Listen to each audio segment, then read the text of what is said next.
going on, guys? I'm Jared, your saltwater expert here at Discount Salt Pool. Today we're going to go over some common questions and facts about salt cells.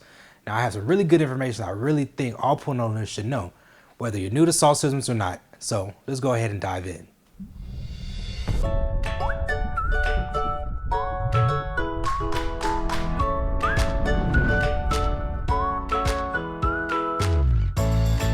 Alright, so here's a list of what we're going to go over, starting from the top. What is a salt cell? Well, the salt cell is the plumbing component of a saltwater pool system. This is where it generates free chlorine. As your pool's saltwater passes through these titanium fins, it uses electrolysis to convert the salt molecules into a natural form of chlorine. Pretty cool, right?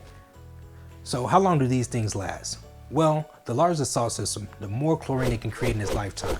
In other words, you want a more powerful salt system not to over-chlorinate the pool. That way it works less to create the same amount of chlorine on a daily basis. So it will wear out slowly and last longer.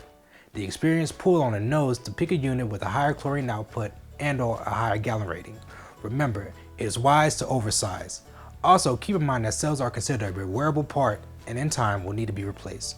Generally, people see the lifespan of cells somewhere between 3 and 6 years on average with proper care. This includes water chemistry. Yes, pool maintenance can affect the longevity of a salt cell. Proper maintenance is key to a longer lasting cell.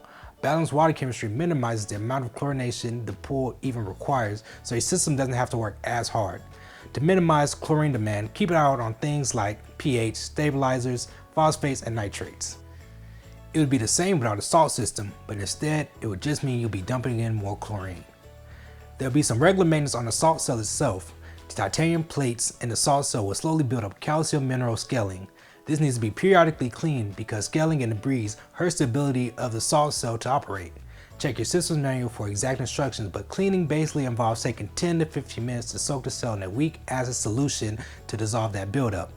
Many people mistakenly think their cell is used up because the cell hasn't been thoroughly cleaned. Your pool water chemistry comes into play here as well.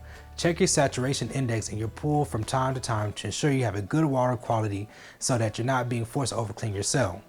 After cleaning the salt cell, be sure to look through it and make sure there is no more scale or debris.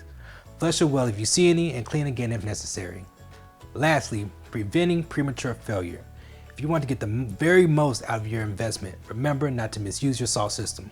For example, don't leave it running 24 hours a day. Cell life is based on hours of runtime, so there's not really a reason to run it that long if you choose the right size salt system. Anyways, that wraps up the common questions and facts for salt cells. Hope you enjoyed the video. Please don't forget to give us a big thumbs up and subscribe.